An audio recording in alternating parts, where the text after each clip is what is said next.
d'abord commencé par le foot et voilà, en montant en catégorie, j'ai vu tout de suite que ça serait pas fait pour moi et que j'étais pas doué dans ce sport. Et vu que mon papa faisait du vélo voilà, en compétition lui aussi, il m'a donné le goût et voilà, à mes 14 ans, j'ai pris ma première licence et depuis, j'ai pas décroché. La Bretagne, pour faire du vélo, on l'appelle terre de cyclisme, c'est pas pour rien. Donc je pense que le vélo en Bretagne, c'est une tradition. Donc voilà, il n'y a pas de raison que les nations viennent pas ici. Bien au contraire, j'aimerais bien qu'elles découvrent ce que c'est la Bretagne. Franchement, en termes de fatigue, en termes d'entraînement, en termes de confort personnel aussi, parce que j'habite à 10 minutes du vélodrome, que du bonheur pour moi et que du bonheur, je pense, pour les Bretons qui ont à cœur de faire de la piste à haut niveau. Bah, au début, j'avais du mal à y croire parce que franchement, c'est quelque chose de formidable pour nous, les cyclistes. C'est un vélodrome couvert en bois, il n'y en a pas beaucoup en France.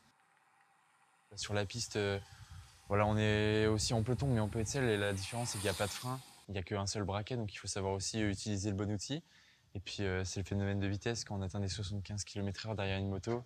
Bah, les prochaines étapes, forcément, il y a Paris 2024. En tant que Français, en tant que Breton, pure souche, voilà, j'ai envie de bien performer là-bas, d'être sélectionné déjà dans un premier temps et puis de bien performer. Déjà, en Bretagne, il pleut pas. Faut enlever cette idée en Bretagne, il pleut toujours. Aujourd'hui, vous voyez, on a le soleil, je suis en t-shirt, il fait beau.